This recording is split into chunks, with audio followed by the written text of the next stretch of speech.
Subscribe करें और bell दबाएं ताकि कोई खबर रह न जाए।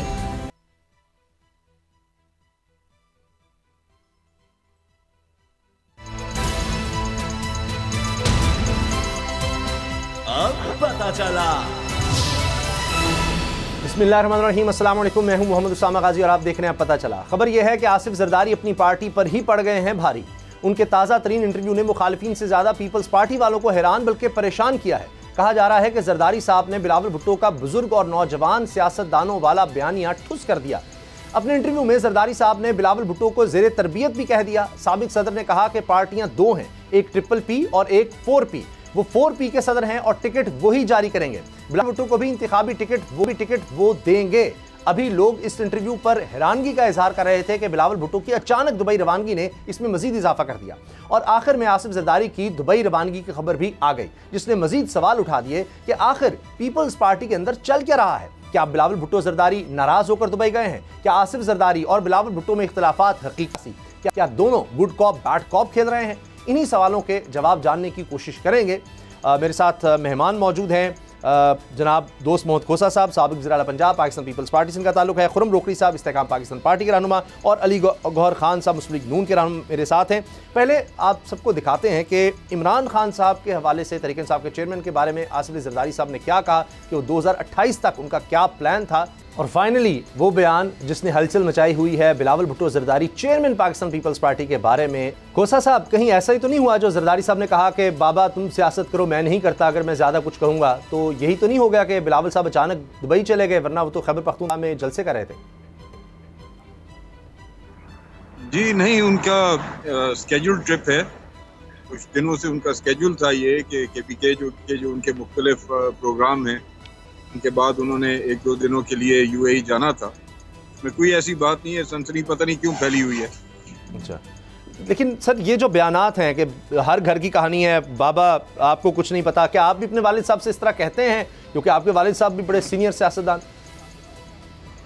जी जाहिर बात है जी, हर किसी का एक अपना पॉइंट ऑफ व्यू है, एक अपनी ओपिनियन है, और अपनी ओपिनियन का इजहार करने में कोई कबाहत तो नहीं है। मेरे वालिद जो हैं वो अपनी ओपिनियन देते हैं, मैं अगर हो मदबाना तरीके से मैं अपनी ओपिनियन देता हूँ, और मेरे ख्याल में इसमें कोई हर्ज वाली बात नहीं है। नहीं, कतई नहीं। लेकिन सर ये तसलसल नजर आ रहा है कि बिलावल कहते हैं लेवल प्लेइंग फील्ड नहीं है, जरदारी साहब कहते हैं बड़ा बेहतरीन चल रहा है काम, इलेक्शन वक्त पे भी हो रहे हैं और बड़ा अच्छा माहौल जा रहा है।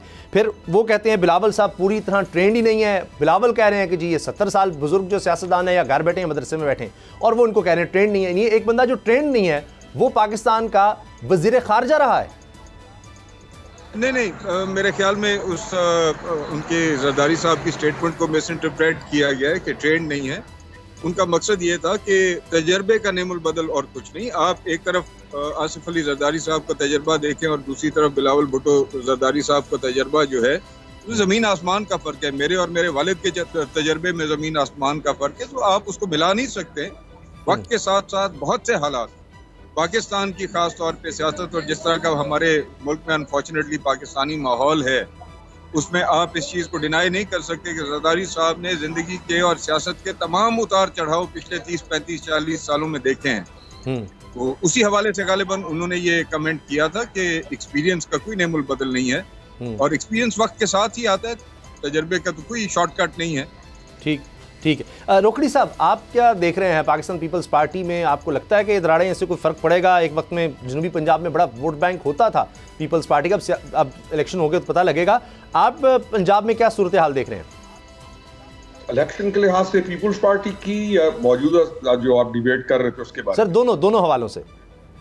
देखिए, मैं पहली चीज़ तो यह है कि जरदारी साहब का ये जो कल का इंटरव्यू है, मैं उसको बड़ा एक मुदब्बिराना और एक अप्रिशिएबल है, वो तमाम अल्फाज जो हैं, और कोई भी चीज़ बेटे की किसी भी एक्टिविटी को, क्योंकि by end of the day ये पार्टीज जो हैं ये ख़ानदानों के अंदर पार्टीज हैं। बाय हिमसेल्फ बिलावल जरदारी जो है, भुट्टो जरदारी, बिलावल भुट्टो जरदारी बाय हिमसेल्फ, अगर वो ये कहें कि मैं आई एम एवरीथिंग, तो वो हम लोग यानी तमाम लोग उसको डिनाई करेंगे। और जरदारी साहब ने कल के इंटरव्यू के अंदर वो जो एक परसेप्शन कायम हो रहा था पीपल्स पार्टी का, या बिलावल साहब की जो स्पीचेस थी जिसके अंदर एक सॉरी टू से डिग्रेडेशन और एक फिर वो एक नया रास्ता चल रहा था, तो जरदारी साहब ने उसको बहुत अच्छे तरीके से ख़त्म किया। इसको अप्रिशिएट करना चाहिए हम तमाम लोगों को। और उस इंटरव्यू के बाद उस तरह की को आगे यानी जो चीज़ बढ़ती, दूसरी तरफ देखा आपने कि मियाँ साहिबान ने उन्होंने उसका कोई मनफी रद्द-ए-अमल देने से अपनी पार्टी को रोका। मौलाना फजल रहमान खान ने अपनी पार्टी उनको रोका कि आपने कोई मनफी रद्द-ए-अमल नहीं देना। तो एक ज़ीरक सियासतदान या एक मैच्योर सियासतदान के तौर पर जरदारी साहब का जो कल का इंटरव्यू है वो बहुत अच्छा इंटरव्यू है, मैं तो उस पर अप्रिशिएट कर रहा हूँ। दूसरा, जरदारी साहब जो है वो जदीद दौर के मुताबिक अगर कोई कहे ना कि इस एज में जब पुराने पॉलिटिशियंस में जो दुनिया के बाकी मामलात को और जदीद दौर को समझने वाला पॉलिटिशियन अगर कोई है तो उसमें आसिफ अली जरदारी साहब को आप ये फिर क्रेडिट देंगे। दूसरी चीज जो आपने पूछी थी कि साउथ पंजाब में पीपीपी का जो प्रेजेंस है, साउथ पंजाब में पीपीपी नहीं, पंजाब के अंदर पीपीपी बहुत अच्छी प्रेजेंस बना सकती थी अगर 16 महीने की गवर्नमेंट में वो बिलावल भुट्टो जरदारी और ये लोग अपना इलाके को इस पर टाइम देते और अपनी पार्टी को पंजाब के अंदर मजबूत करते। लेकिन ये नहीं हुआ और इवन जो लोग इन्होंने शामिल किए भी तो उनकी शमूलियत भी जब मैं देख रहा था तो मुझे हैरत होती थी कि ये किस बुनियाद पर ये जो लोगों को शामिल किया जा रहा है इतने बड़े फोरम पे जाके इतनी बड़ी पार्टी में, तो ये क्या ये सोच नहीं रहे कि जिनको हम ले रहे हैं इनकी पोजीशन क्या है। मैं नाम नहीं लेना चाहता हूँ या मैं किसी का भी, अल्लाह ताला सबको अपनी अमान में रखे। तो उस पे मुझे उनकी को अप्रोच पीपल्स पार्टी की उस तरह नहीं लगी। तो अब मेरा पर्सनल व्यू ये है कि टाइम गुजर गया और इलेक्शन जैसे नजर आ रहा है इस वक्त कोई पोजीशन बनाना इनके लिए बहुत मुश्किल है। तो लेट्स सी आगे क्या होता है। जी अच्छा, अली गौहर साहब आप क्या देख रहे हैं, इससे आपको लगता है कि पीपल्स पार्टी के लिए मुश्किलात हो जाएंगी जिस तरह के ये बयानात आ रहे हैं इससे? जी बिस्मिल्लाहिर्रहमानिर्रहीम, जरा क्वेश्चन रिपीट कर दीजिए। जो बिलावल साहब और जरदारी साहब के बयानात हैं इनसे आपको लगता है पीपल्स पार्टी की मुश्किलात में इजाफा होगा? जाहिर है इस वक्त तो इलेक्शंस में वो आपके हरीफ हैं। देखिए सूरत हाल ये है कि पिछले कुछ दिनों से जाहिर है कि कुछ बिलावल साहब के बयानात जो थे वो अग्रेसिवली आ रहे थे और बिलखसूस वो पीएमएलएन पर तनकीद करते हुए महसूस होते थे जी। लेकिन आपने देखा कि हमारी पार्टी की तरफ से जाहिर है हमारी लीडरशिप की तरफ से भी ये हिदायत थी कि हमने, क्योंकि ऑपोजिशन में भी पीपल्स पार्टी के साथ हम इकट्ठे रहे, फिर हुकूमत में भी जो 11 महीने या 16 महीने की हुकूमत थी उसमें भी हम इकट्ठे रहे। तो आइंदा भी जाहिर है कि जितनी भी पॉलिटिकल पार्टीज हैं पाकिस्तान को बड़े बड़े मुआशी चैलेंजेस हैं, तो हमें वो पुरानी सियासत की दहाइयों में नहीं जाना चाहिए, रवादारी के साथ चलने चाहिए। लिहाजा इसके बावजूद हमने उनकी तनकीद का जवाब हमेशा हमारी पार्टी की लीडरशिप ने और हमारे बाकी दीगर लोगों ने बड़े पॉजिटिवली और बड़े हम्बल तरीके के साथ दिए। तो जहाँ तक जरदारी साहब का और बिलावल भुट्टो साहब का, जाहिर है मेरे भाई दोस्त मोहम्मद कौसर साहब बैठे हैं, उनकी पार्टी है और उन्होंने उसके बारे में वो बेहतर बता सकते हैं। लेकिन मैं समझता हूँ कि हम तमाम वो पॉलिटिकल पार्टीज हैं जो एक दूसरे के मद्दे मुकाबले इलेक्शन कॉन्टेस्ट करती हैं और जाहिर है अलग अलग इलेक्शन मैनिफेस्टोज रखते हैं, तो इलेक्शन के दिनों में तुंदो तेज बातें तो हो जाती है। नहीं वो तो जाहिर है अपनी पार्टी के अंदर ही उनके तुंदो तेज बातें हो रही हैं। आपके खिलाफ तो सिर्फ बिलावल कर रहे थे, अगर कर रहे थे, जरदारी साहब ने तो कुछ भी नहीं कहा, लेकिन ये जरूर कहा कि मियाँ साहब से सब डरते हैं, वहाँ कोई नहीं बोलता, लेकिन हम मेरे हवाले से या हमारा तो वर्कर भी बोल देता है, इसलिए बिलावल बोल रहा है तो कोई बड़ी बात नहीं। क्या वाकई मियाँ साहब से डरते हैं? कोई कभी उनके खिलाफ बयान नहीं देता? नहीं, मैं एक बात देखे ना, जाहिर है जब हमारी पार्टी मीटिंग होती है और जब भी हमारे मशावरती इजलास होते हैं, मैं समझता हूँ कि हमारी पार्टी में जो अपनी अपनी राय देने का जो है वो बिल्कुल बड़ा स्पेस देती है लीडरशिप, इसमें वो बात को सुनते हैं। और जाहिर है कि आप देखें कि एक घर में भी मामलात को हल करने के लिए मुख्तलिफ राय होती है, तो बड़ी पॉलिटिकल पार्टीज में ये मुमकिन नहीं है कि हर आदमी की राय एक हो, इख्तिलाफ राय होता है। लेकिन अल्टीमेटली फैसला वही होता है मुशावरत के बाद, तमाम लोगों से मुशावरत के बाद। अच्छा, जो लीडरशिप डिसाइड करती है फिर पार्टी ने उसी को लेकर मैं खोसा साहब की तरफ जाना है। एक जवाब दे दें कि बिलावल ने जो कहा कि चूंकि इंतकामी कार्रवाइयां करते रहे, हम सिर्फ इंतकाम पर तवज्जो थी इसलिए हम फेल हुए, आप क्या कहते हैं? वो तो आपके वज़ीर खारजा थे। नहीं, देखे मेरा ख्याल है कि मां सवाए, देखे मैं इस सवाल का सही जवाब तो ये है कि पंजाब में जो है एक एंटी नून लीग वोट बैंक भी है। मैं तो ये समझता हूं कि बिलावल साहब उस वोटर को अट्रैक्ट करने के लिए इस किस्म की बातें कर रहे हैं, लेकिन इन बातों का फायदा कोई नहीं होगा। अच्छा। जाहिर है वो जो वोट बैंक है वो मैं नहीं समझता कि उसको इस किस्म के बयानात देकर उसको मतवज्जे किया जा सके। उसके लिए दीगर बहुत सारे अवामिल है जिनकी खोसा साहब से इस बारे में जान लेते हैं। पार्टी कमी पूरी नहीं कर सकती। खोसा साहब, अब कई चीज़ें हैं, आप मैं मुख्तसर अर्ज करता हूँ। एक तो ये कि जी जरदारी साहब ने कहा टिकट तो मैं दूंगा।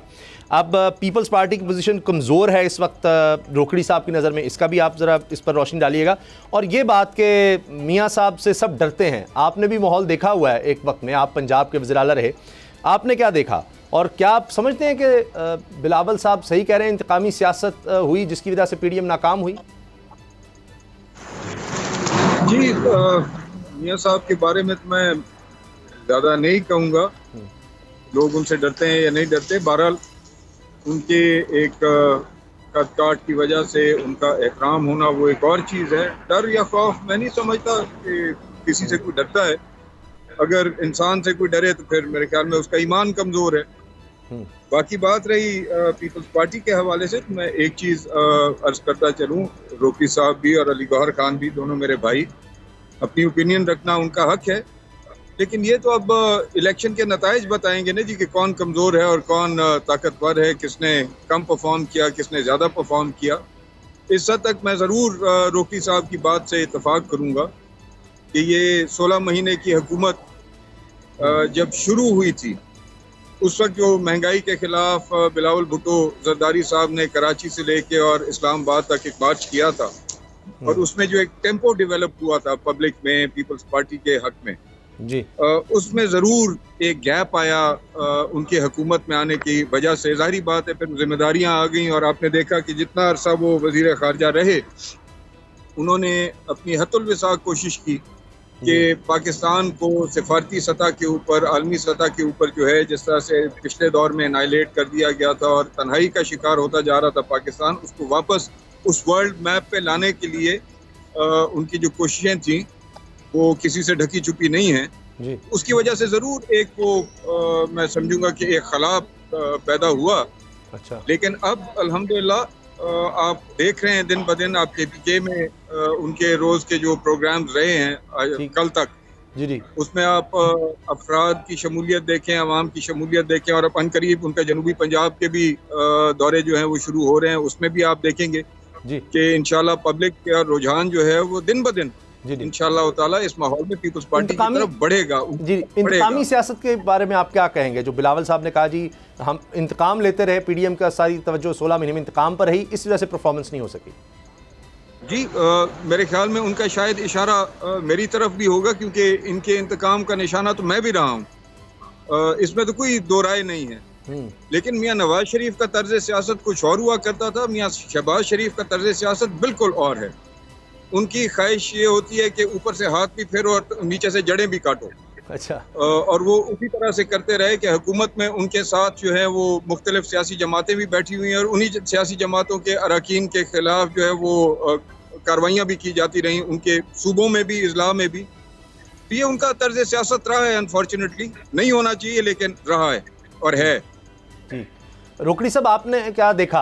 आप समझते हैं PDM के दौर में ये इंतकामी सियासत होती रही है? नहीं, मैं इससे इख्तलाफ करूंगा। मैं समझता हूँ कि ये जो 16 महीने थे उसमें एज ए प्राइम मिनिस्टर बहुत अच्छा डिलीवर किया उन्होंने। दूसरा जो इंतकामी वाला हमारा चैप्टर है ना जी, खोसा साहब is a respectable person for me और इनके बैकग्राउंड के लिहाज से भी तो मुझे नहीं मालूम कि किस मामले में क्यों विक्टिमाइज किया गया, क्योंकि इनका एक नीट क्लीन करियर है सारा, इनके वालिद साहब का भी इनका भी। लेकिन अगर किसी ने कुछ किया हो, चाहे वो आपकी कैबिनेट में हो, चाहे आपके वो किसी भी जगह पे आपके करीब हो, चाहे बेटा हो, तो उसके ऊपर कानून जब आए तो उसको नहीं रोकना चाहिए। लेकिन ये मेरे लिए लाज़मी बात है, मैं भी मालूम करूंगा कि खोसा साहब के साथ क्यों ऐसी चीज हुई। तो मैं इतना कहूँगा, मैं तो इसका कायल हूँ कि मामलात को कानून के मुकाबले में किसी को प्रोटेक्शन नहीं देना चाहिए। जी खोसा साहब, अगर आप मुख्तसर फरमा सकें, क्या शिकायत हुई? किसको जी? आप कह रहे हैं ना कि मुझे भी विक्टिमाइज किया गया, कि ऊपर से तो करते थे कि साथ है, नीचे से जड़े काटते थे। रोकड़ी साहब कह रहे हैं बड़ा अफसोसनाक है, नहीं होना चाहिए। तो इस बारे में पता नहीं है उनको कि हुआ क्या। वो कहते हैं कि जी आपकी तो फैमिली ऐसी है, उसके खिलाफ कुछ नहीं होना चाहिए। इनके हुकूमत खत्म होने से तकरीबन कोई 1-1.5 माह पहले मैंने एक प्रेस कॉन्फ्रेंस की थी, इट्स ऑन रिकॉर्ड, सारे नेशनल प्रेस ने उसको कवर किया था। आप उसको उठा के देख लें कि क्या मामला थे और किस तरह से प्राइम मिनिस्टर ऑफिस से चीफ मिनिस्टर ऑफिस को डायरेक्शन की गई और चीफ मिनिस्टर ऑफिस से फिर डिवीजन और जिले को और डीजी एंटी करप्शन को क्या क्या हिदायत की गई। उस सारी कहानी जो है मैंने एक प्रेस कॉन्फ्रेंस में जिसको नेशनली कवर किया गया था उसमें मैंने बयान किया। भाई खाली मेरे साथ नहीं और भी बहुत सारे लोगों के साथ हुआ। मुजफ्फरगढ़ में भी हमारे जो इलेक्टेबल्स थे उनके साथ इस तरह की कार्रवाइयाँ हुई। लिया में भी जो हमारे इलेक्टेबल्स थे उनके साथ इस तरह की कार्रवाइयाँ हुई। दीगर इजला में भी इस तरह की शिकायत थी और ये शिकायत जो है वो चेयरमैन और को चेयरमैन साहब तक वक्तन फवक्तन पहुँचती रही हैं। ठीक। और वो जब मुस्लिम लीग की क़यादत से रब्ता करते, यानी उस वक्त की क़यादत से शहबाज शरीफ से रब्ता करते थे, तो हमेशा की तरह उन्होंने लाइल्मी का इजहार किया। That is something different. But जब मैदान आपको बात करें, सियासत एक मैदान है, उसमें हर पार्टी को अपनी अपनी तगोदौ करने का पूरा हक है। मुस्लिम लीग अपनी करेगी, IPP अपनी करेगी, हम अपनी करेंगे, दीगर जमातें अपनी करेंगी। मेरा सिर्फ और सिर्फ मकसद और मौक़िफ़ आपके प्रोग्रामों पे आके कहने का ये रहा है, जब लेवल प्लेइंग फील्ड की बिलावल भुट्टो जरदारी साहब बात करते हैं तो ये नून लीग को शिकवा या शिकायत नहीं करते। वो शिकवा और शिकायत किसी और तरफ है और अवाम की आगाही के लिए वो ये बात करते हैं कि जिस तरह से एक मखसूस जमात को इंतजामी तौर पे सपोर्ट दी जा रही है उसके खिलाफ बात करते हैं। बिल्कुल ठीक, ये नहीं होना चाहिए। Level playing field, let the best win. बिल्कुल सही। अली गौहर साहब, आपने सुना खोसा साहब ने जिस तरह बड़े खूबसूरत अंदाज में, उन्होंने कोई ऐसा नहीं है कि कोई सख्त ज़ुबान इस्तेमाल की, उन्होंने अपना ज़ाती बता दिया कि नेशनल लेवल पर वो प्रेस कॉन्फ्रेंस पे इलेक्टेबल्स को इस तरह से दीवार से लगाना और लेवल प्लेइंग फील्ड की जो बात करती है कि वो जिस तरह वो लाडले का लफ्ज़ इस्तेमाल किया जाता है, तो ये तो नून लीग पर मुसलसल चार्ज लग रहा है। गौहर साहब देखिए, बात ये है कि मैं दोस्त मोहम्मद खोसा भाई की बात से तो कतई तौर पर इख्तलाफ नहीं करता। अगर जाहिर है वो ये समझते हैं कि उनके साथ कोई किसी किस्म की ज्यादती हुई है और कोई विक्टिमाइजेशन उनके साथ हुई है, तो मैं तो समझता हूँ कि जाहिर है वो सही और बजा तौर पर कह रहे होंगे कि वाकई उनके साथ तो कोई मसला हुआ होगा। लेकिन यहाँ पर सवाल ये पैदा होता है कि पाकिस्तान पीपल्स पार्टी और नून लीग इत्तेहाद में थे और आपने कई दफा सुना कि उस इत्तेहाद की तारीफ जो है वो जरदारी साहब भी करते हुए नजर आए, शहबाज शरीफ साहब की, और बिलावल भुट्टो साहब ने भी कई दफा की। और शहबाज शरीफ साहब जो थे वो जरदारी साहब और बिलावल भुट्टो साहब को भी, और पाकिस्तान पीपल्स पार्टी के बेशुमार लोग जो कि काबीना का हिस्सा थे, और आपको पता है तमाम कामों की और तमाम चीजों की अप्रूवल काबीना में से होती है, तो तमाम लोग उसका हिस्सा थे। बाकी जाहिर है कि देखिए, कंस्टिट्यूएंसीज की पॉलिटिक्स में इस किस्म के मसले मसाइल हर सियासतदान को कुछ ना किसी हद तक पेश आते हैं, लेकिन उसका मतलब ये नहीं है कि वो वाकई किसी लीडरशिप की तरफ से हिदायत होती है। कई दफा निचले लेवल पर भी लोग मैनेज कर लेते हैं जो सियासी मुखालफिन एक दूसरे के होते हैं। ठीक। अच्छा, रोकड़ी साहब, खुरम रोकड़ी साहब, क्या आपको भी लगता है कि कोई भी पार्टी सिंपल मेजॉरिटी हासिल नहीं कर सकेगी, इसके बावजूद कि मियां नवाज शरीफ साहब के जा रहे हैं, MQM भी साथ आ गई, बाप पार्टी भी साथ आ गई, मौलाना साहब भी लग रहे हैं कि उनके साथ भी मामला बड़े तय हो जाएंगे, दीगर जमातों के साथ, इसके बावजूद आपको लगता है कि नून लीग इस पोजीशन में नहीं आ सकेगी कि वो खुद इतनी सीट एडजस्टमेंट्स अगर करती है तो कहीं ना कहीं तो सीट मतलब कि कराची से भी कोई ना कोई खड़ा होगा, कहा जा रहा है जी मलीर से शायद मरीम नवाज साहिबा खड़ी हों, इस तरह दीगर जगहों से नून लीग को कुछ एडजस्ट किया जाएगा, तो कुछ लोग तो बाकायदा बलूचिस्तान से नून लीग में शामिल हो गए हैं, कुछ पार्टीज तो अलग अपना वजूद रखेंगी, तो इसके बावजूद नून लीग नहीं लग रहा आपको कि 172 भी ले सकेगी? राना सनाउल्लाह साहब ने कहा था कि सिर्फ पंजाब से 125 हम ले जाएंगे। नहीं सर, मेरा जाती ख्याल ये है कि कोई पार्टी भी इस वक्त क्लेम नहीं कर सकती कि वो क्लियर मेजॉरिटी लेके आ सकती। राणा साहब तो कह चुके हैं सर, राणा सनाउल्लाह सर ने सिर्फ पंजाब से 125 कहा है, तो अगर 125 हाँ जी पंजाब से ही है तो बाकी तो कोई मसला ही नहीं उनके लिए। गुजारिश तो सुनो, आपने मेरे से पूछा कि मेरा क्या इसके ऊपर राय है, तो मैं इस पे आसिफ अली जरदारी साहब का जो राय है उसी को तरजीह देता हूँ कि कोई पार्टी इस वक्त इस पोजीशन में नहीं है कि वो ये क्लैरिटी के साथ कहे कि वो इतनी मेजॉरिटी के साथ आएगी। अब आपने मलीर की सीट का कहा, तो मलीर के ऊपर मुझे नहीं पता, लेकिन मलीर की सीट के ऊपर कौन सा, आपको भी मालूम है, हमें भी मालूम है कि कौन कितना स्ट्रांग है, क्या क्यों डिसीजन लेगी नून लीग मरियम नवाज को वहां से लड़वाने पे, जहां से बहरहाल वो इनकी अपनी पार्टीज के इशूज हैं। ठीक है, मेरा ख्याल है सर कि गवर्नमेंट जो भी बनेगी वो इसी तरह इत्तेहाद, और ये जैसे नून वालों ने अपना शुरू किया हुआ है लोगों के साथ मिलना जुलना, तो ये है तरीका जिससे आगे जाके किसी को कुछ फायदा हो सकता है। तो उन्होंने वो पैटर्न को अडॉप्ट करना शुरू कर दिया नून ने।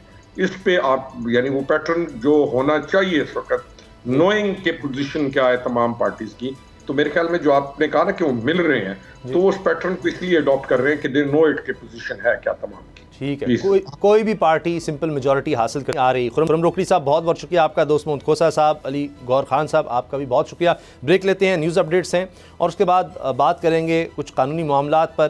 तहरीक इंसाफ को कहा गया कि 20 दिन के अंदर अंदर इंट्रा पार्टी इलेक्शंस करवाएं, क्या ये मुमकिन है? ब्रेक के बाद बात होगी। अब पता चला।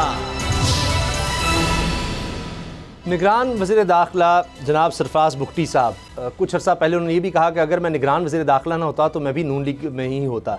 अब उन्होंने ये कहा है कि जी तहरीक इंसाफ के चेयरमैन लाडला हैं अदालतों के, और जिस तरह का ट्रीटमेंट साबिक़ वज़ीर-ए-आज़म को जेल में दिया जा रहा है, जो सहूलतें दी जा रही हैं, आम शहरी इसका तसव्वुर नहीं कर सकता। फिर उन्होंने कहा है कि जी 28 नवंबर को फेडरल जुडिशल कॉम्प्लेक्स इस्लामाबाद में जो अदालत ने कहा है उस पर मिनोन अमल होगा। शायद वो खुश नहीं है कि अदालत ने क्यों कहा कि 28 को उनको पेश किया जाए। हमारे कानून याया फरीद साहब ने मैं ज्वाइन किया। याया साहब, क्या निगरान वज़ीर दाखिला को ये सब कुछ कहना चाहिए? वो कह रहे थे कभी किसी साबिक़ वज़ीर-ए-आज़म को इस तरह का ट्रीटमेंट नहीं मिला, या उनको याद नहीं है या मेरी गलती है, क्योंकि मैं तो ये सब चीज़ें पढ़ चुका हूँ, रिपोर्ट कर चुका हूँ। AC मियां नवाज शरीफ साहब को मिला हुआ था, 3 डॉक्टर्स राउंड द क्लॉक थे, घर का खाना अवेलेबल था, मरीम साहिबा नवाज शरीफ साहब यानी अलग अलग कमरे थे, एक बेडरूम टाइप, और उसमें बीच में एक ड्राइंग रूम था, 2 मुशक्की थे। तो ये इससे तासुर ये जाता है कि बिल्कुल ये एक जमात को सहूलत दी जा रही है और एक को दीवार से लगाया जा रहा है। तो निगरान सेटअप को क्या इस तरह के बयान देने चाहिए? देखिए, मेरे ख्याल में इसमें किसी का लाडला होने का सवाल नहीं है या किसी को स्पेशल ट्रीटमेंट देने का सवाल नहीं है। हमारे मुल्क का एक कानून है, पाकिस्तान प्रिजन के रूल्स हैं, उन रूल्स के अंडर क्लासिफिकेशंस हैं प्रिजनर्स की, और उस क्लासिफिकेशन में कोई प्राइम मिनिस्टर होना या कोई फॉर्मल मिनिस्टर होना जो है वो उसकी स्पेसिफिक क्लासिफिकेशन नहीं है। अगर आप फॉर्मल लेजिस्लेटर हैं, आप MNA थे या MPA थे, आप गैजेटेड आर्मी ऑफिसर थे या सिविल सर्वेंट थे, और तो जनरली आपको बेटर फैसिलिटीज़ मिलती है। मैं आपको एक रीकैप देता हूँ। देखिए, 3 तरह की क्लासिफिकेशंस है प्रिजनर्स की, कन्विक्टेड है, अनकन्विक्टेड है और अंडर ट्रायल हैं। कन्विक्टेड प्रिजनर्स जो होते हैं उनकी भी फर्दर क्लासिफिकेशन की जाती है, सुपीरियर जिसको कहते हैं A and B क्लास, और फिर एक ऑर्डिनरी क्लास है जो C क्लास है।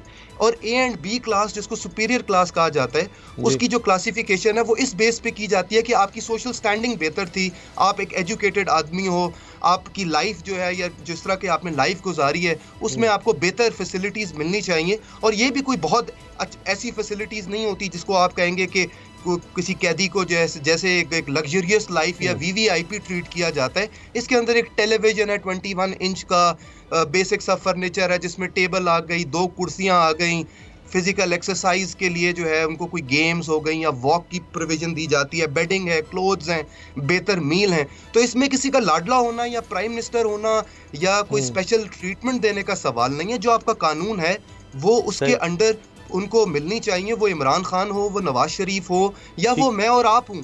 अगर हमारी सोशल स्टैंडिंग थी और अच्छी थी और हम कानून में फॉल करते हैं तो बेहतर प्रोविजंस मिलना एक हक है एक कैदी का और एक कन्विक्टेड कैदी का। तो ये निगरान वज़ीर दाखिला क्यों इस तरह की बात करते हैं? फिर उससे जाहिर है कि एक जमात के लोगों में इंप्रेशन जाएगा कि ये सारा सेटअप ही हमारे खिलाफ लाया गया है।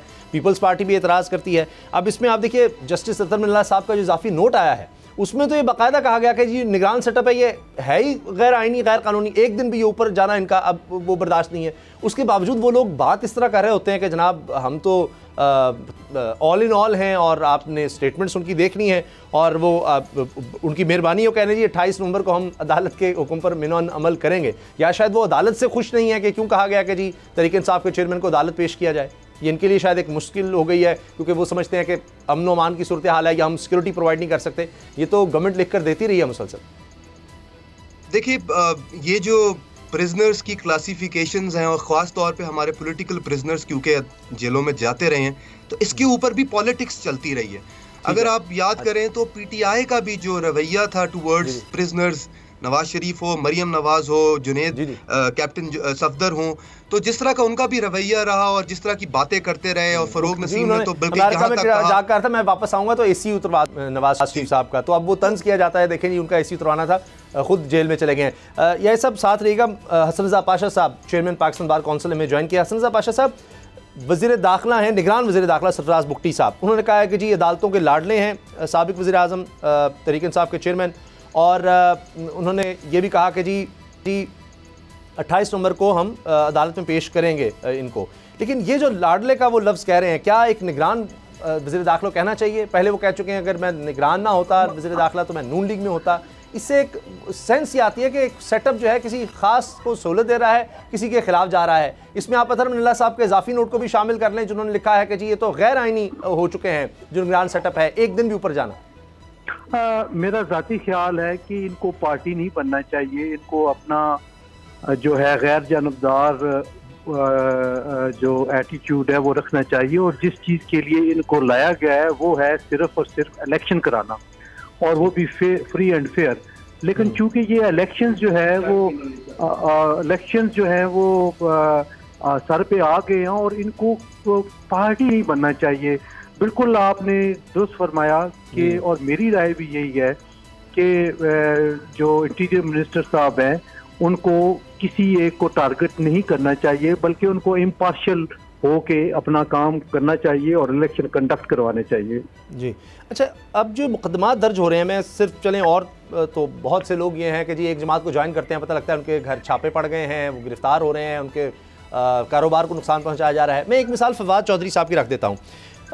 उन्होंने किसी से पैसे लिए, 2 साल बाद उसको याद आया फवाद चौधरी के खिलाफ मुकदमा दर्ज करवाना है।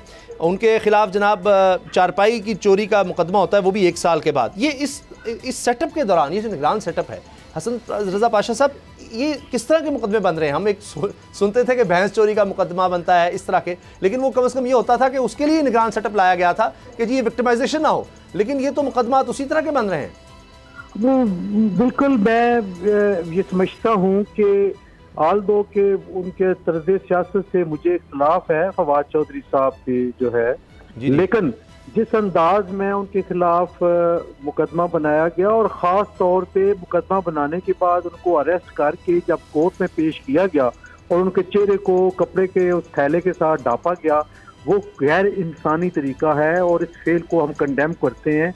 और ना कोई, यहाँ तो वो दहशत गर्दी की किसी मुकदमे में होते, ना मालूम दहशत गर्द के खिलाफ FIR दर्ज होती, बाद में नॉमिनेट हो जाते, इनसे कोई बम कोई मिसाइल बरामद होते, फिर तो बात ठीक थी। वो एक चले लेन देन का मामला है, चले उन्होंने नौकरी के लिए 50 लाख लिया है, मैं उसके मेरिट और डीमेरिट पे बात नहीं करता, लेकिन ये जो तरीकाकार है ये कोई मुनासिब नहीं है। इंटरिम गवर्नमेंट को, जिस तरह के पहले भी मैंने अर्ज किया, कि वो इम्पार्शियल होना चाहिए, और जब तक वो इम्पार्शियल नहीं होंगे, ये ना हो कि इनकी इस रवैये की वजह से जो आने वाले इलेक्शंस हैं उन पे सवालिया निशान हो, और जब सवालिया निशान होगा तो फिर आगे जो 5 साल हैं वो फिर किस तरह गुजरेंगे। तो मैं समझता हूँ कि जिस काम के लिए इंटरिम सेटअप को लाया गया है वही काम करें, और पार्टी बनने के बजाय अपनी इम्पार्शियलिटी को मद्देनजर रखते हुए डे टू डे अफेयर चलाएं और इलेक्शन करवाएं। अच्छा, याया फरीद साहब, ये फरमाएगा कि क्या हमारी अदालतों की बेतौकीरी हो रही है कि रिहा करते हैं फिर गिरफ्तार, रिहाई होती है फिर गिरफ्तारी हो जाती है, हत्ता कि कंटेम्प्ट ऑफ कोर्ट के हम देख रहे हैं, चाहे इस्लामाबाद हाई कोर्ट हो, Lahore high court, Peshawar high court, हर जगह पर कंटेम्प्ट ऑफ कोर्ट की भी प्रोसीडिंग्स कहीं ना कहीं चल रही हैं, नोटिस हो रहे हैं और इंतज़ामिया को हो रहे हैं। तो ये तो बरह रास्त वज़ारत दाखिला के अंदर ये सारा मामला आता है। तो ये अफसोसनाक है कि हम ये टकराव सा एक इदारों के दरमियान देख रहे हैं, या इससे लोगों में क्या इंप्रेशन जाएगा कि अदालत के पास रिलीफ लेने जाते हैं, अदालत कोई हुक्म देती है, उस पर अमल दरामद नहीं होता, वो क्या करें फिर? देखिए, मेरा इसमें थोड़ा सा डिफरेंट एक व्यू पॉइंट है कि वो निगरान हुकूमत हो, केयर टेकर गवर्नमेंट हो, या वो एक इलेक्टेड गवर्नमेंट हो, तो देखें, लेकिन आपने अपने प्रोसिक्यूशन को या अपने जुडिशल सिस्टम को बंद तो नहीं कर देना इस बेस के ऊपर कि हमारा तो काम है सिर्फ इलेक्शंस करवाना है, तो बाकी मुल्क के अंदर जो अफरा तफरी और सिविल और क्रिमिनल ऑफेंसेस होते रहे तो हम कुछ नहीं करेंगे, या कि कोई प्राइवेट कंप्लेनेंट जो है वो फवाद चौधरी के खिलाफ कंप्लेंट थाने में दर्ज कराने आता है तो आप उनको रोक दें कि नहीं, अभी हमारे 3 महीने खत्म होने दें, उसके बाद जो नई हुकूमत आएंगी तो फिर वो FIR कटाएगी। मेरा इसके ऊपर एक डिफरेंट व्यू पॉइंट है कि देखें, जो जैसा निजाम है आपने निजाम को चलाना है, इंपॉर्टेंट सिर्फ ये है कि मेरिट्स के ऊपर फैसले हो और अदालती कार्रवाई को प्रोसिक्यूशन के लिए यूज ना किया जाए। अगर मेरिट के ऊपर किसी ने कोई जुर्म किया है, वो भैंस चुराने का ही जुर्म किया हो, लेकिन अगर किया है तो उसको आप मेरिट के ऊपर सुने और मेरिट पे फैसले करें, और उसके अंदर कोई डबल माइंडेड चीजें ना हो। मतलब फवाद चौधरी के खिलाफ हो और सिटिंग मिनिस्टर्स या जो सिटिंग मिनिस्टर्स के फेवरेट्स हैं उनके खिलाफ ना हो, तो उसमें प्रॉब्लम है। लेकिन आप ये नहीं कह सकते कि निगरान हुकूमत को सिर्फ फोकस करना चाहिए अपने इलेक्शंस पे और बाकी मुल्क को बंद कर दें कि जब अगली हुकूमत आएगी तो वो चलाए। ठीक है, पाशा साहब आप क्या कहेंगे मेरा ख्याल है कि ये समझे नहीं है, मैंने तरीकाकार पे ऑब्जेक्शन किया है कि जिस अंदाज में उनको पकड़ के पेश किया अदालतों में, ये कोई मुनासिब तरीका नहीं है। अगर कोई ऑफेंस उन्होंने किया है या कोई ऐसा एक्ट किया है जो कि कॉग्निजेबल बनता है तो जरूर प्रोसिक्यूट करना चाहिए, FIR होनी चाहिए, उनका ट्रायल होना चाहिए। लेकिन मैं तरीकाकार की बात कर रहा हूँ कि क्या एक ऐसे बंदे को, किसी भी बंदे को जिसकी शिनाख्त की कोई प्रॉब्लम नहीं है, वो नामालूम में अपराध में नहीं है, उसको आप जो है मुंह पे कपड़ा डाल के लेके आते हैं, तो ये इंसानियत की तजलील है। बाकी जहाँ तक रजिस्ट्रेशन ऑफ FIR है या ट्रायल का तल्लक है, अरेस्ट का तल्लक है, उनका रिमांड का तल्लक है, वो बिल्कुल होना चाहिए। और पाशा ये जो तौहीन अदालत के मामलात हैं जी, इस पर भी थोड़ी रोशनी डालिएगा। तौहीन अदालत के मामलात ये लाहौर हाई कोर्ट में भी देख रहे हैं कि जी SSP है, उसने नहीं अमल किया। इस्लामाबाद हाई कोर्ट जो है वहाँ पर हम देखते हैं जी IG और DC के हवाले से। पेशावर हाई कोर्ट में भी इस तरह हम देख रहे हैं। तो ये यानी इंतज़ामिया खड़ी हो रही है अदालतों के आगे, या अदालतें गलत फैसले कर रही हैं, लोग तो कंफ्यूज हैं, अदालत फैसला देती है उस पर अमल नहीं होता, तो नोटिस हो रहे हैं। एक प्रॉब्लम जो देखने में आ रही है जिसको मैं जरूर हाईलाइट करूंगा कि रजीम चेंज होने के साथ अदालतें क्यों चेंज हो जाती हैं। वही जज होते हैं, वही केस होता है, वही फाइल होती है, वही मुल्ज़म होता है, लेकिन जब रजीम चेंज होता है तो वो कुछ और हो जाते हैं और यू टर्न ले लेते हैं और ये दायरों में चल रहे हैं। ये नहीं होना चाहिए। अदालतों को अपने आप को कन्फाइन रखना चाहिए उस केस की हद तक, उस फाइल की हद तक। जब क्या वजह है कि 3 साल पहले उसी जज, उसी अदालत की कुछ और सोच थी, आज वो कुछ और सोच रहे हैं। तो ये चीजें देखने वाली हैं, इनको देखना चाहिए। पाकिस्तान की आवाम देख रही है अदालतों की तरफ।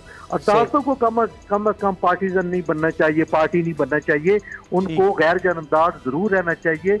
अलबत्ता जो केसेस जिस अंदाज में चल रहे थे उसी अंदाज में चलने चाहिए। जब लाडला की बात आती है तो इसी वजह से आती है कि जब अदालतें और प्रोसिक्यूशन यकदम चेंज कर लेती है अपने आप को, तो ये उस तौर पे फिर एक लाडला बन जाता है, दूसरा मातूब बन जाता है, और वक्त के साथ साथ जो मातूब होता है वो लाडला बन जाता है और दूसरा मातूब होता है। ठीक, अच्छा पाशा साहब साथ रहिएगा प्लीज़। हमाद रोहिले साहब ने हमें ज्वाइन किया है।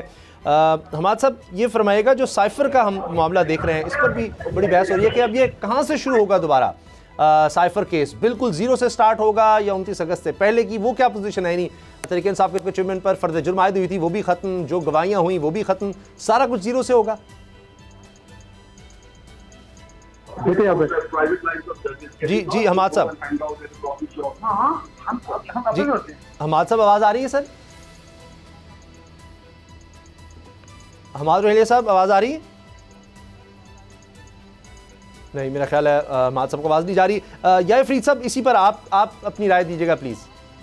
देखिए, जो इस्लामाबाद हाई कोर्ट का फैसला है और आज इनफैक्ट जब केस लगा तो उसमें जज साहब का भी यही ऑर्डर था कि जो 29 अगस्त से जो पहले की सिचुएशन है वहाँ से केस चलेगा। एक्चुअली 29 अगस्त तक मैं आपको बता दूं कि जो इम्पोर्टेंट डेवलपमेंट थी वो ये था कि केस में चार्जेस फ्रेम हो गए थे इमरान खान के खिलाफ, तो वो जो चार्जेस हैं वो उसकी कार्रवाई जो है वो नल हो चुकी हुई है। तो अभी अदालत को फिर से चार्जेस फ्रेम करने होंगे और चार्जेस फ्रेम करने के बाद ट्रायल पे शुरू होगा। लेकिन अभी इम्पोर्टेंट ये भी है कि देखना ये कि फेडरल गवर्नमेंट के अपील अफसर, मैं दोबारा आ रहा हूं आपके पास। अभी हमारा राब्ता हुआ है हमाद साहब से। हमाद साहब, ये साइफर केस पर आपकी क्या राय है, या फिर केस दोबारा किस तरह से शुरू होगा? जी अस्सलाम वालेकुम, आपको मेरी आवाज आ रही है? जी जी आ रही है सर। मैं आपको अभी ज्वाइन किया है और जैसे सर फरमा रहे थे कि कुछ चीजें तो दोबारा से शुरू होंगी, जैसे कि चार्ज फ्रेम हुआ और अगर कुछ विटनेसेस की स्टेटमेंट्स हुई हैं तो वो दोबारा होंगी। लेकिन इसको मजीद थोड़ा समझने की ये जरूरत है कि जो पोर्ट्रे किया जा रहा था इस पूरे मामले को पॉलिटिकल पार्टी की तरफ से भी और मीडिया चांस की तरफ से भी, कुछ सोशल मीडिया खासतौर पे, कि ऐसा नहीं है कि ये पूरा का पूरा केस खत्म हो चुका है। ये ट्रायल चलेगा अभी, और जो चीजें एक बार हो गई हैं इसको उनको दोबारा से जरूर किया जाएगा, लेकिन इसका मतलब ये नहीं कि इन चीजों को रोक दिया जाएगा। इस केस के अंदर केस के मेरिट्स पे बात नहीं हुई। आवाम को ये समझाने की जरूरत है कि अभी केस के मेरिट्स को छेड़ा ही नहीं गया। अभी तक आईसीए में सिर्फ प्रोसीजरल इंट्रिकेसीज पे बात हो रही थी कि क्या वो पूरी हुई है जेल ट्रायल के लिए या वो नहीं की गई। अच्छा, और ये जो कहा जा रहा है ओपन ट्रायल, इसका क्या मतलब है? अब जेल में नहीं हो सकेगा, जिस तरह जज साहब ने भी कहा 28 को अब जुडिशल कॉम्प्लेक्स लाना होगा, तो अगर वहां पर लाया जाएगा तभी ये केस आगे चल सकता है। इस वक्त तो यही सूरत हाल है कि जेल ट्रायल का कोई ऑर्डर अब नहीं है, क्योंकि जो नोटिफिकेशन आया था मिनिस्ट्री ऑफ लॉ की तरफ से, लॉ एंड जस्टिस की तरफ से, उसको जो है नल एंड वॉइड डिक्लेयर कर दिया गया है। मगर इसका मतलब ये भी नहीं कि मजीद अभी आगे दोबारा से जेल ट्रायल का ऑर्डर नहीं पास किया जा सकता। उसकी कुछ रिक्वायरमेंट जरूर होंगी जो कि सीआरपीसी में मौजूद है, सेक्शन 352 में मौजूद है, और उसकी एक्सटेंशन जो rules and orders of high court है उसके अंदर मौजूद है। उसको अगर फॉलो कर लिया जाता है और अदालत को सेटिस्फाई कर दिया जाता है कि कोई ऐसी रीजन मौजूद है जिसकी वजह से जेल ट्रायल किया जाना है, तो फिर जेल ट्रायल दोबारा से शुरू हो सकता है। एक चीज मजीद समझने की जरूरत है कि ऐसी अदालती नज़ायर मौजूद है जहां पे ये लिखा गया है कि किसी भी प्रिजनर का ये वेस्टेड राइट नहीं है कि उसका ट्रायल किसी स्पेसिफिक प्रेमिसेस में किया जाए, जो कि जुडिशियल कॉम्प्लेक्स के बारे में कहा जा रहा है कि G11 में होना है, तो क्या वो G10 में होगा तो वो फेयर ट्रायल नहीं होगा। प्रेमिसेस को चेंज किया जा सकता है, लेकिन वो ऑर्डर एक जुडिशियल ऑर्डर और एक क्लियर स्पीकिंग ऑर्डर जरूर होना चाहिए, वो कानून के तमाम तकाजों के मुताबिक। अब यार फरीद साहब, ये जो अब दोबारा फिर इस तरह मतलब है हुकूमत को नोटिफिकेशन दे सकती है कि जी जेल में ट्रायल होगा, तो फिर दोबारा से वही काम शुरू हो जाएगा। देखिए, मेरे ख्याल में जो इस्लामाबाद हाई कोर्ट की जो फैसला था वो एक्चुअली फेडरल गवर्नमेंट के लिए और प्रोसिक्यूशन के लिए उसने चैलेंजेस कम किए हैं। उसकी वजह ये है कि पीटीआई का ये एक नैरेटिव रहा था कि जेल ट्रायल इमरान खान का हो नहीं सकता because it is not conducive to justice, but Islamabad high court ने इस बेस के ऊपर कोई एडवर्स रिमार्क्स पास नहीं किए, और जैसे वकील साहब समझा रहे थे कि सिर्फ प्रोसीजरल लैप्सेस के ऊपर उन्होंने जेल ट्रायल को ख़त्म किया है। लेकिन ये जो सवाल था कि क्या जेल ट्रायल हो सकता है इमरान खान का या नहीं, कि क्या वो फैक्टर्स हैं, उसके ऊपर हाई कोर्ट ने कोई एडवर्स रिमार्क नहीं पास किया। इसका मतलब ये है कि अगर तो जो गवर्नमेंट है वो एक नया नोटिफिकेशन निकालती है और जेल ट्रायल की तरफ जाती है, तो फिर पीटीआई को चैलेंज करना और उसको खत्म करना बड़ा मुश्किल होगा, बिकॉज ऑलरेडी ये डिबेट जो है वो हाई कोर्ट के सामने हो चुकी है। और इसमें देखें, जी एक इंपॉर्टेंट बात है। ठीक है, रसन रज़ा पाशा साहब, आप क्या कहते हैं? आपने कहा कि रजीम चेंज के बाद चीजें बदल जाती हैं, तो कल को किसी भी पॉलिटिकल प्रिजनर्स का फिर तो जो हुकूमत हो वो कह सकती है जी बहुत खतरा है और इसलिए जेल में ही ट्रायल हो। देखिए, ये कोई पहला केस नहीं है जिसका जेल ट्रायल हो रहा हो। प्रोविंसेस में तो ये होता है कि जो ट्रायल कोर्ट जज होता है वो चीफ सेक्रेटरी को लिख देता है जी कि लॉ एंड ऑर्डर सिचुएशन है या मुलज़म की जान को खतरा है या गवाहों की जान को खतरा है, तो वो फिर रेफर करता है कि जेल ट्रायल हो और फिर चीफ सेक्रेटरी कर देता है। Same is the position in federal territory के वहाँ पे इंटीरियर मिनिस्ट्री को लिख देते हैं। सिर्फ ये है कि अभी जो इमरान खान साहब का जो केस का जो जेल ट्रायल खत्म हुआ वो टेक्निकल रीजन पे हुआ कि ये प्रोसीजर प्रॉपर जो है वो नहीं फुलफिल किया गया।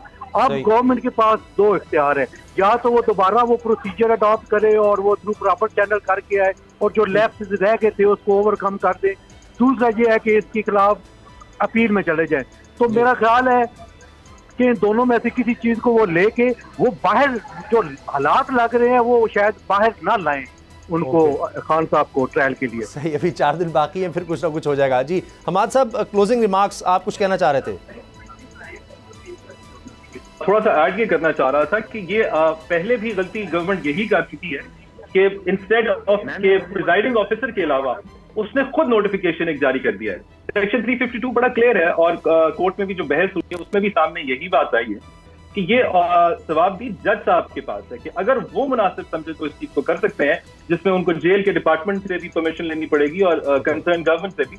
And after he obtains those sanctions, उसके बाद उनको अपनी हाई कोर्ट को बताना पड़ेगा कि वो ऐसा करना चाहते हैं। लेकिन सर जज साहब तो कह चुके हैं कि 28 को जुडिशरी कॉम्प्लेक्स में पेश किया जाए, तो क्या आप जज साहब दोबारा उसको नजरसानी कर सकते हैं? आ जाती है 352 की, तो उसके ऊपर जरूर बहस की जा सकती है। ठीक है, बहुत बहुत शुक्रिया हमाद रज़ा साहब, हसन रज़ा पाशा साहब और याहिया फरीद साहब, आपने वक्त दिया, बहुत मेहरबानी आपकी। कुछ ही देर में आप हेडलाइंस देख सकेंगे। इजाज़त दीजिए, अल्लाह हाफ़िज़। अब पता चला। सब्सक्राइब करें और बेल दबाएं ताकि कोई खबर रह न जाए।